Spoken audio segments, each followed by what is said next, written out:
File দেন দিয়েছেন ভাই।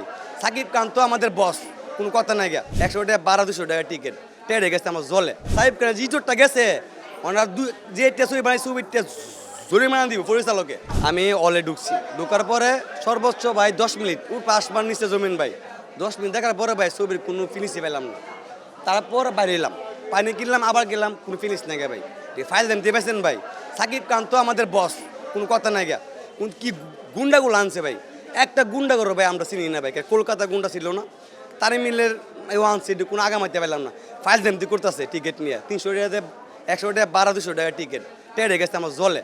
কিন্তু এটা তো বড় কথা না, সাকিব খান তো কিং খান, কিন্তু 10 জন ছাড়া কিন্তু কাজ হন আপনার। সাকিব একলা কি করবো, ওটি টেয়া ব্যাঙে করছে, সাকিবের ফোরে লস। সাকিব টেয়া দেওয়া দরকার। সাকিব খানের যে ইজ্জতটা গেছে, সাকিব খানের যে ইজ্জতটা গেছে, ওনার যে ছবি বানাই ছবিটা জরিমানা দিব পরিচালকে। সাকিব খানের একটা কিছু না ভাই। ফাইল দাম দিই আধা ঘন্টা ধরে বাইক ঘুরতেছি, ওর ঢুকছই না। 10 মিনিট দেখে মিয়া বাইরে এগুলো ফাইল দাম তেলা পয়সা নাকি। আমার কথাগুলো যদি ভাই মনে কিছু নেন না ভাই, সাকিব খান আমাদের কিং খান, এটা কোনো কথা না গে ভাই। ফাইল দাম দিয়েছেন মিয়া, মিরাজটা বুঝে থাকে আমি।